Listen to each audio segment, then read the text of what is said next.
A Little Princess by Frances Hodgson Burnett, as read by Eastgate Audio. Chapter 7 The Diamond Mines Again.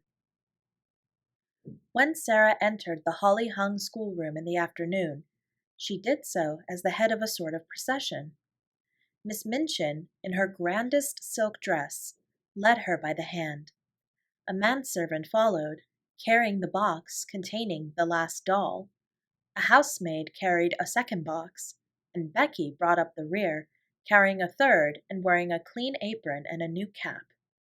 Sarah would have much preferred to enter in the usual way, but Miss Minchin had sent for her, and, after an interview in her private sitting-room, had expressed her wishes. "This is not an ordinary occasion," she said. "I do not desire that it should be treated as one." So Sarah was led grandly in, and felt shy when, on her entry, the big girls stared at her and touched each other's elbows, and the little ones began to squirm joyously in their seats. "Silence, young ladies," said Miss Minchin at the murmur which arose. "James, place the box on the table and remove the lid. Emma, put yours upon a chair. Becky!" suddenly and severely. Becky had quite forgotten herself in her excitement and was grinning at Lottie, who was wriggling with rapturous expectation. She almost dropped her box, the disapproving voice so startled her, and her frightened bobbing curtsy of apology was so funny that Lavinia and Jessie tittered. "It is not your place to look at the young ladies," said Miss Minchin. "You forget yourself. Put your box down." Becky obeyed with alarmed haste, and hastily backed towards the door. "You may leave us," Miss Minchin announced to the servants with a wave of her hand. Becky stepped aside respectfully to allow the superior servants to pass out first. She could not help casting a longing glance at the box on the table. Something made of blue satin was peeping from between the folds of tissue paper. "If you please, Miss Minchin," said Sarah suddenly, "mayn't Becky stay?" It was a bold thing to do. Miss Minchin was betrayed into something like a slight jump. Then she put her eyeglass up and gazed at her show pupil disturbedly. "Becky!" she exclaimed. "My dearest Sarah!" Sarah advanced a step toward her. "I want her because I know she will like to see the presents," she explained. "She is a little girl, too, you know." Miss Minchin was scandalized. She glanced from one figure to the other. "My dear Sarah," she said, "Becky is the scullery maid. Scullery maids, are not little girls." It really had not occurred to her to think of them in that light. Scullery maids were machines who carried coal scuttles and made fires.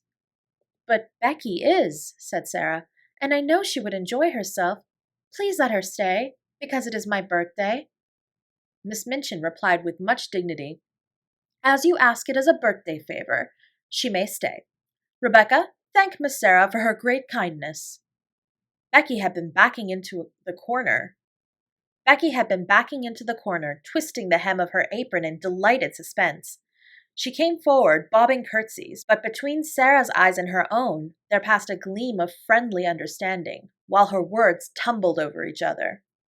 "Oh, if you please, miss, I'm that grateful, miss. I did want to see the doll, miss, that I did. Thank you, miss.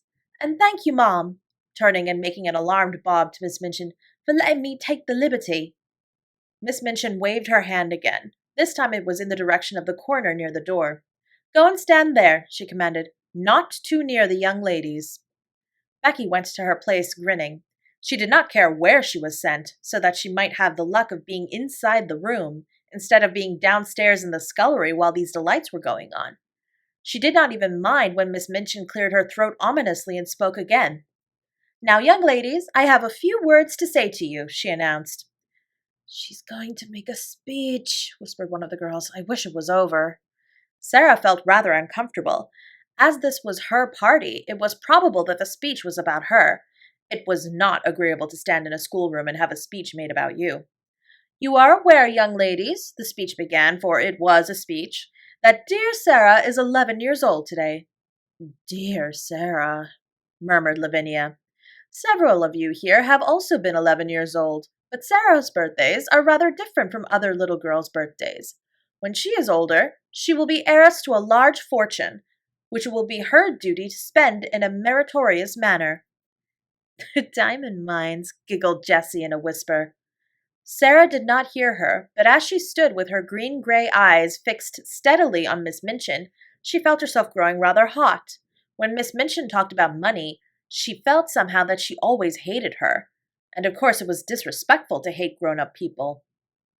When her dear papa, Captain Crewe, brought her from India and gave her into my care, the speech proceeded, he said to me in a jesting way, "I am afraid she will be very rich, Miss Minchin." My reply was, "Her education at my seminary, Captain Crewe, shall be such as will adorn the largest fortune. Sarah has become my most accomplished pupil. Her French and her dancing are a credit to the seminary. Her manners, which have caused you to call her Princess Sarah, are perfect. Her amiability she exhibits by giving you this afternoon's party. I hope you appreciate her generosity. I wish you to express your appreciation of it by saying aloud all together, 'Thank you, Sarah.'" The entire schoolroom rose to its feet as it had done the morning Sarah remembered so well. "Thank you, Sarah," it said, and it must be confessed that Lottie jumped up and down. Sarah looked rather shy for a moment. She made a curtsy, and it was a very nice one. "Thank you," she said, "for coming to my party." "Very pretty indeed, Sarah," approved Miss Minchin. "That is what a real princess does when the populace applauds her. Lavinia," scathingly, "the sound you just made was extremely like a snort. If you are jealous of your fellow pupil, I beg you will express your feelings in some more ladylike manner. Now I will leave you to enjoy yourselves." The instant she had swept out of the room, the spell her presence always had upon them was broken. The door had scarcely closed before every seat was empty. The little girls jumped or tumbled out of theirs. The older ones wasted no time in deserting theirs. There was a rush toward the boxes. Sarah had bent over one of them with a delighted face. "These are books, I know," she said. The little children broke into a rueful murmur, and Ermengarde looked aghast. "Does your papa send you books for a birthday present?" she exclaimed. "Why, he's as bad as mine. Don't open them, Sarah." "I like them," Sarah laughed, but she turned to the biggest box. When she took out the last doll, it was so magnificent that the children uttered delighted groans of joy and actually drew back to gaze at it in breathless rapture. "She is almost as big as Lottie," someone gasped. Lottie clapped her hands and danced about, giggling.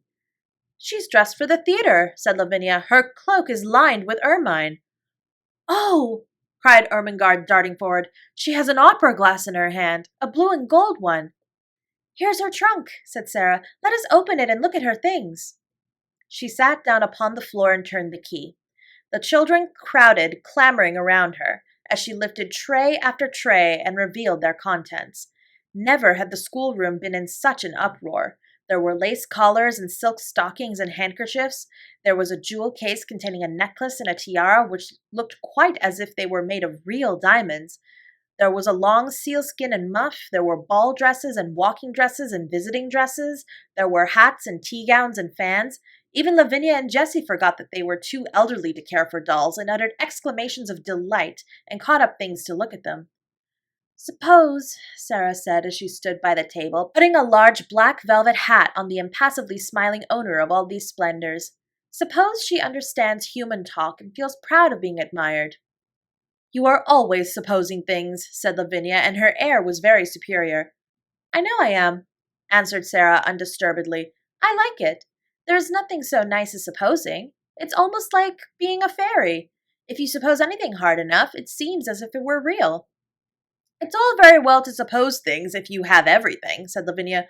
"Could you suppose and pretend if you were a beggar and lived in a garret?" Sarah stopped arranging the last doll's ostrich plumes and looked thoughtful. "I believe I could," she said. "If one was a beggar, one would have to suppose and pretend all the time. But it mightn't be easy." She often thought afterward how strange it was that she had finished saying this.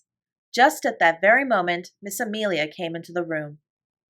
"Sarah," she said, "your papa's solicitor, Mr. Barrow, has called to see Miss Minchin, and as she must talk to him alone and the refreshments are laid in her parlor, you had all better come and have your feast now, so that my sister can have her interview here in the schoolroom." Refreshments were not likely to be disdained at any hour, and many pairs of eyes gleamed. Miss Amelia arranged the procession into decorum, and then, with Sarah at her side heading it, she led it away, leaving the last doll sitting upon a chair with the glories of her wardrobe scattered about her. Dresses and coats hung upon chair backs, piles of lace-frilled petticoats lying upon their seats.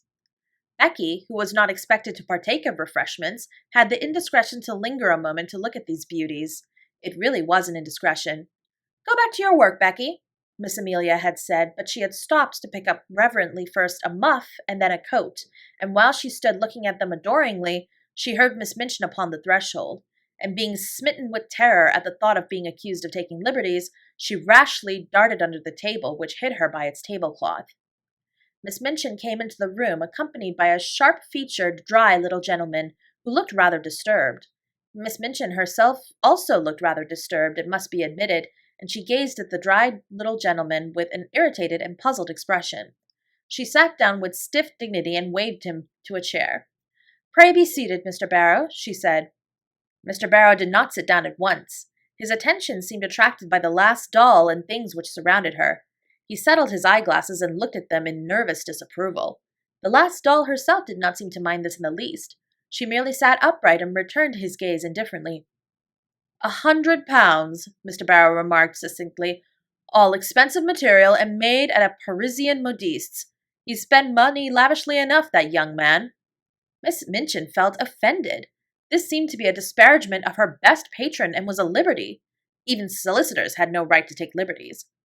"I beg your pardon, Mr. Barrow," he said stiffly. "I do not understand." "Birthday presents," said Mr. Barrow in the same critical manner. "To a child 11 years old. Mad extravagance, I call it." Miss Minchin drew herself up more rigidly. "Captain Crewe is a man of fortune," she said. "The diamond mines alone—" Mr. Barrow wheeled around upon her. "Diamond mines!" he broke out. "There are none. Never were." Miss Minchin actually got up from her chair. "What?" she cried. "What do you mean?" "At any rate," answered Mr. Barrow quite snappishly, "it would have been much better if there never had been any." "Any diamond mines?" ejaculated Miss Minchin, catching at the back of a chair and feeling as if a splendid dream was fading away from her. "Diamond mines spell ruin oftener than they spell wealth," said Mr. Barrow. "When a man is in the hands of a very dear friend and is not a businessman himself, he had better steer clear of the dear friend's diamond mines or gold mines or any other kind of mines dear friends want his money put into. The late Captain Crewe—" Here Miss Minchin stopped him with a gasp. "The late Captain Crewe!" she cried out. "The late? You don't come to tell me that Captain Crewe is—" "He's dead, ma'am," Mr. Barrow answered with jerky brusqueness. "Died of jungle fever and business troubles combined. The jungle fever might not have killed him if he had not been driven mad by the business troubles, and the business troubles might not have put an end to him if the jungle fever had not assisted. Captain Crewe is dead." Miss Minchin dropped into her chair again. The words he had spoken filled her with alarm. "What were his business troubles?" she said. "What were they?" "Diamond mines," answered Mr. Barrow. "And dear friends. And ruin." Miss Minchin lost her breath. "Ruin!" she gasped out. "Lost every penny. That young man had too much money. The dear friend was mad on the subject of the diamond mine. He put all his own money into it and all Captain Crewe's. Then the dear friend ran away. Captain Crewe was already stricken with fever when the news came, and the shock was too much for him. He died delirious, raving about his little girl, and didn't leave a penny." Now Miss Minchin understood, and never had she received such a blow in her life. Her show pupil, her show patron, swept away from the select seminary at one blow. She felt as if she had been outraged and robbed, and that Captain Crewe and Sarah and Mr. Barrow were equally to blame. "Do you mean to tell me," she cried out, "that he left nothing? That Sarah will have no fortune? That the child is a beggar? That she is left on my hands a little pauper instead of an heiress?" Mr. Barrow was a shrewd businessman and felt it as well to make his own freedom from responsibility quite clear without any delay. "She certainly is a beggar," he replied, "and she is certainly left on your hands, Mom, as she hasn't a relation in the world that we know of." Miss Minchin started forward. She looked as if she was going to open the door and rush out of the room to stop the festivities going on joyfully and rather noisily that moment over the refreshments.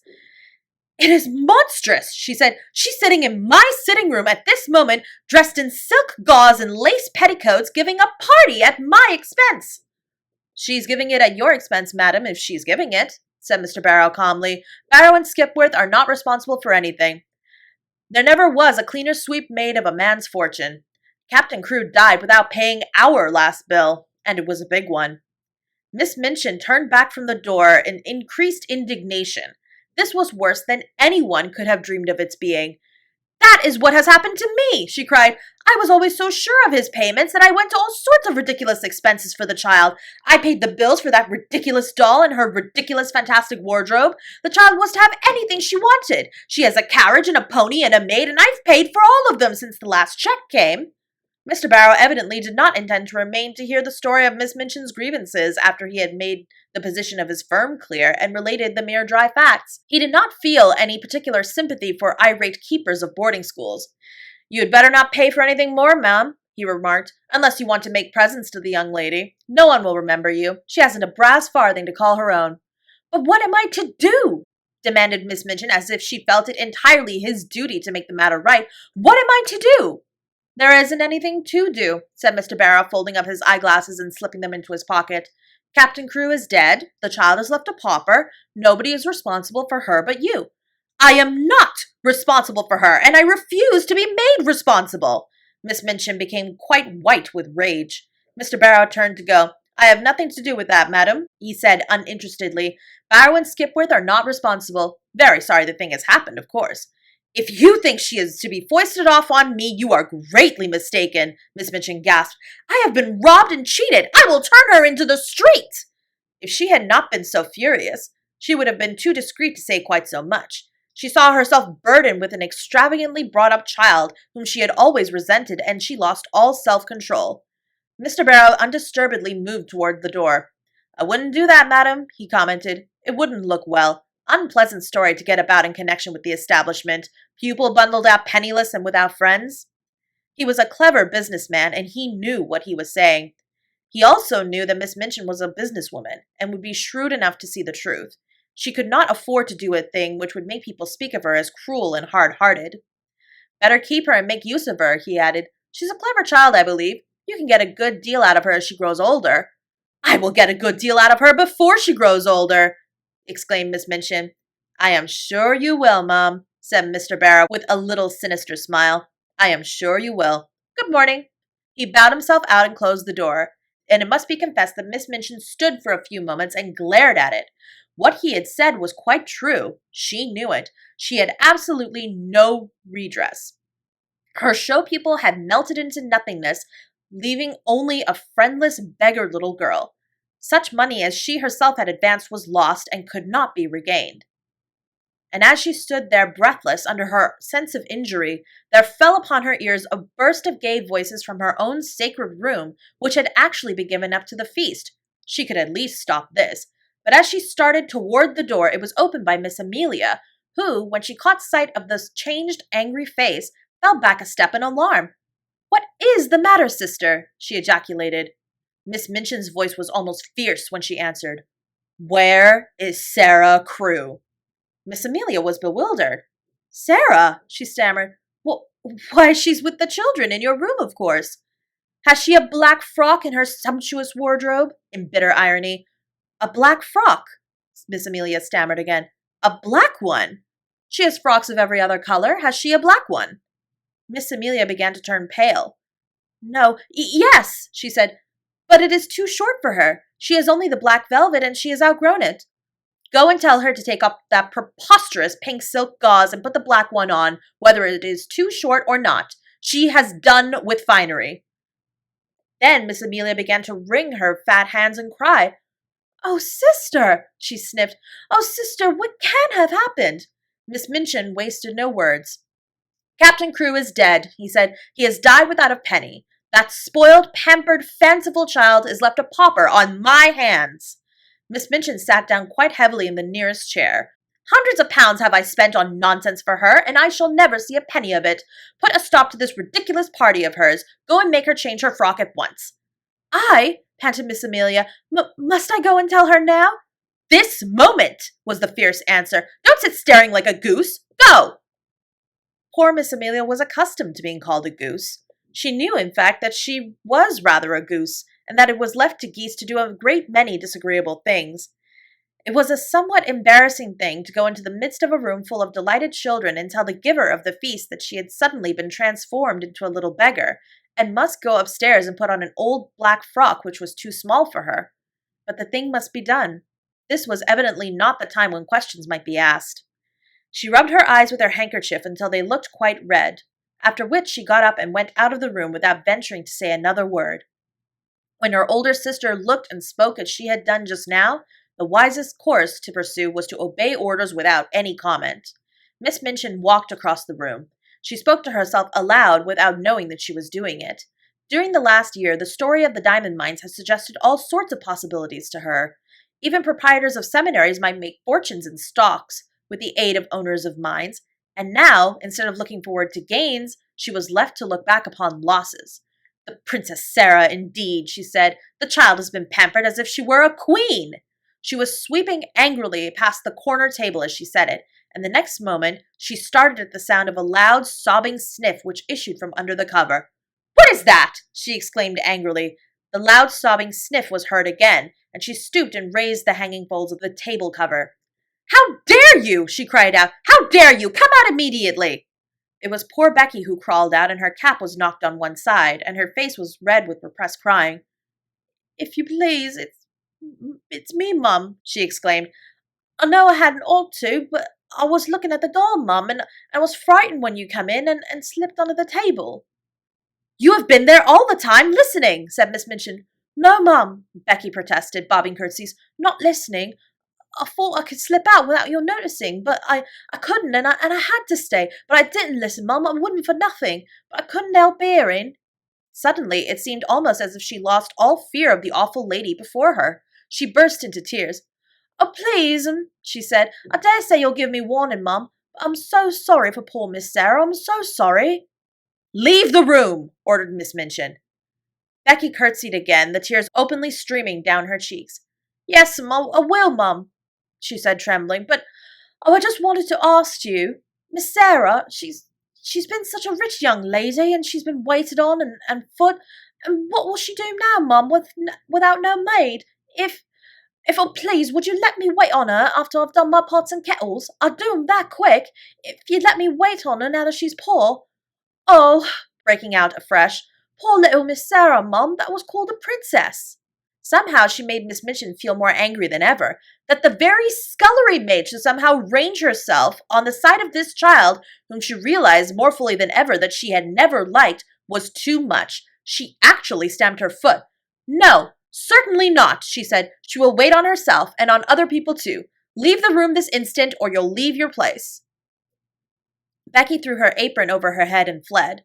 She ran out of the room and down the steps into the scullery, and there she sat down among her pots and kettles and wept as if her heart would break. "It's exactly like the ones in the stories," she wailed. "Them poor princess ones that was drove into the world." Miss Minchin had never looked quite so still and hard as she did when Sarah came to her a few hours later in response to the message she had sent her. Even by that time, it seemed to Sarah as if the birthday party had either been a dream or a thing which had happened years ago, and had happened in the life of quite another little girl. Every sign of the festivities had been swept away. The holly had been removed from the schoolroom walls, and the forms and desks put back into their places. Miss Minchin's sitting room looked as it always did. All traces of the feast were gone, and Miss Minchin had resumed her usual dress. The pupils had been ordered to lay aside their party frocks, and this having been done, they had returned to the schoolroom and huddled together in groups, whispered and talking excitedly. "Tell Sarah to come to my room," Miss Minchin had said to her sister, "and explain to her clearly that I will have no crying or unpleasant scenes." "Sister," replied Miss Amelia, "she is the strangest child I ever saw. She has actually made no fuss at all. You remember she made none when Captain Crewe came back to India. When I told her what had happened, she just stood quite still and looked at me without making a sound. Her eyes seemed to get bigger and bigger, and she went quite pale. When I had finished, she still stood staring for a few seconds, and then her chin began to shake, and she turned round and ran out of the room and upstairs. Several of the other children began to cry, but she did not seem to hear them or to be alive to anything but just what I was saying. It made me feel quite queer not to be answered. And when you tell anything sudden and strange, you expect people will say something, whatever it is." Nobody but Sarah herself ever knew what had happened in her room after she had run upstairs and locked her door. In fact, she herself scarcely remembered anything, but that she walked up and down, saying over and over again to herself in a voice which did not seem her own, "My papa is dead! My papa is dead!" Once she stopped before Emily, who sat watching her from her chair, and cried out wildly, "Emily, do you hear? Do you hear? Papa is dead! He is dead in India, thousands of miles away!" When she came into Miss Minchin's sitting room in answer to her summons, her face was white and her eyes had dark rings around them. Her mouth was set, as if she did not wish it to reveal what she had suffered and was suffering. She did not look in the least like the rose-colored butterfly child who had flown about from one of her treasures to the other in the decorated schoolroom. She looked instead a strange, desolate, almost grotesque little figure. She had put on, without Mariette's help, the cast-aside black velvet frock. It was too short and tight, and her slender legs looked long and thin, showing themselves from beneath the brief skirt. As she had not found a piece of black ribbon, her short, thick black hair tumbled loosely about her face and contrasted strongly with its pallor. She held Emily tightly in one arm, and Emily was swathed in a piece of black material. "Put down your doll," said Miss Minchin. "What do you mean by bringing her here?" "No," Sarah answered. "I will not put her down. She is all I have. My papa gave her to me." She had always made Miss Minchin feel secretly uncomfortable, and she did so now. She did not speak with rudeness so much as with a cold steadiness with which Miss Minchin felt it difficult to cope, perhaps because she knew she was doing a heartless and inhuman thing. "You will have no time for dolls in future," she said. "You will have to work and improve yourself and make yourself useful." Sarah kept her big, strange eyes fixed on her and said not a word. "Everything will be very different now," Miss Minchin went on. "I suppose Miss Amelia has explained matters to you?" "Yes," answered Sarah. "My papa is dead. He left me no money. I am quite poor." "You are a beggar," said Miss Minchin, her temper rising at the recollection of what all this meant. "It appears that you have no relations and no home, and no one to take care of you." For a moment, the thin, pale little face twitched, but Sarah again said nothing. "What are you staring at?" demanded Miss Minchin sharply. "Are you so stupid that you cannot understand? I tell you that you are quite alone in the world and have no one to do anything for you, unless I choose to keep you here out of charity." "I understand," answered Sarah in a low tone, and there was a sound as if she had gulped down something which rose in her throat. "I understand." "That doll!" cried Miss Minchin, pointing to the splendid birthday gift seated near. "That ridiculous doll with all her nonsensical, extravagant things! I actually paid the bill for her!" Sarah turned her head toward the chair. "The last doll," she said. "The last doll." And her little mournful voice had an odd sound.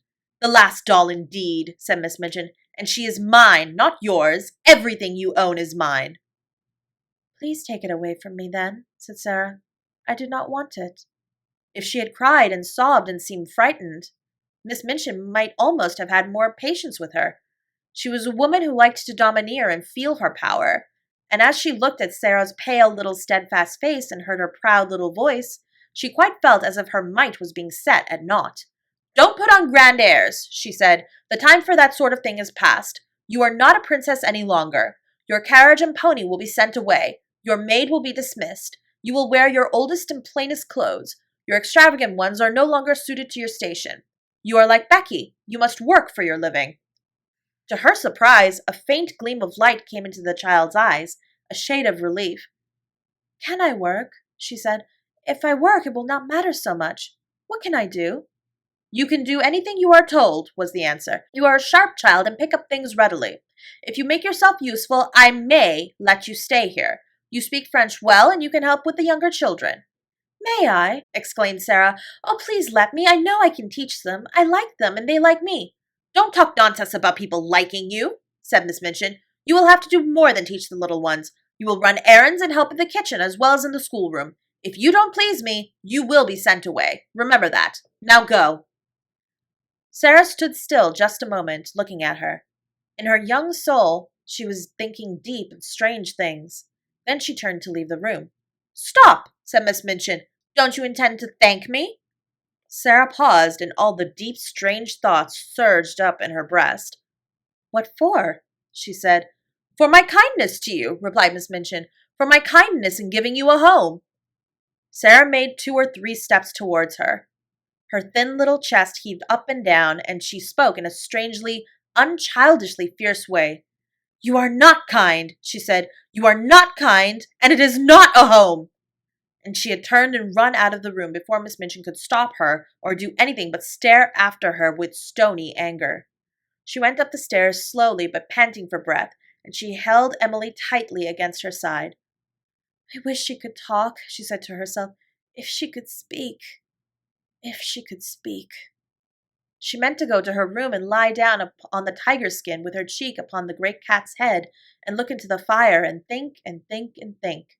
But just before she reached the landing, Miss Amelia came out of the door and closed it behind her and stood before it, looking nervous and awkward.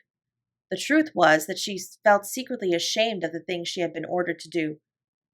You are not to go in there," she said. "Not go in?" exclaimed Sarah, and she fell back a pace. "That is not your room now," Miss Amelia answered, reddening a little. Somehow, all at once, Sarah understood. She realized that this was the beginning of the change Miss Minchin had spoken of.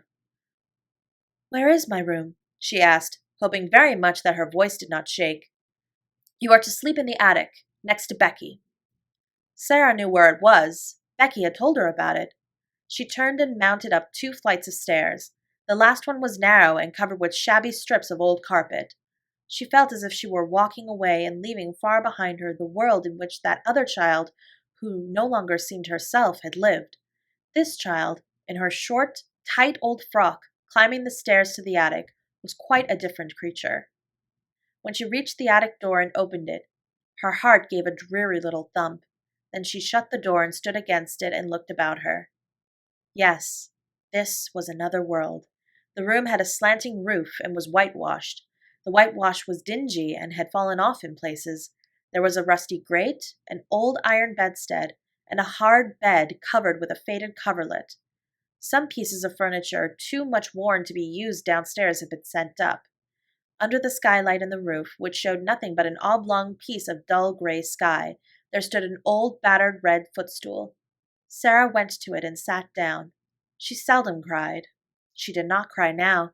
She laid Emily across her knees and put her face down upon her and her arms around her, and sat there, her little black head resting on the black draperies, not saying one word, not making one sound. And as she sat in this silence, there came a low tap at the door, such a low, humble one that she did not at first hear it, and indeed was not roused until the door was timidly pushed open, and a poor, tear-smeared face appeared peeping round it. It was Becky's face, and Becky had been crying furtively for hours and rubbing her eyes with her kitchen apron until she looked strange indeed. "Oh, miss," she said under her breath, would you allow me just to come in?" Sarah lifted her head and looked at her. She tried to begin a smile, and somehow she could not. Suddenly, and it was all through the loving mournfulness of Becky's streaming eyes, her face looked more like a child's not so much too old for her years. She held out her hand and gave a little sob. "Oh, Becky," she said, "I told you we were just the same, only 2 little girls, just 2 little girls. You see how true it is? There's no difference now. I'm not a princess anymore." Becky ran to her and caught her hand and hugged it to her breast, kneeling beside her and sobbing with love and pain. "Yes, miss, you are," she cried, and her words were all broken. "Whatever happens to you, whatever, you'd be a princess all the same, and nothing could make you nothing different."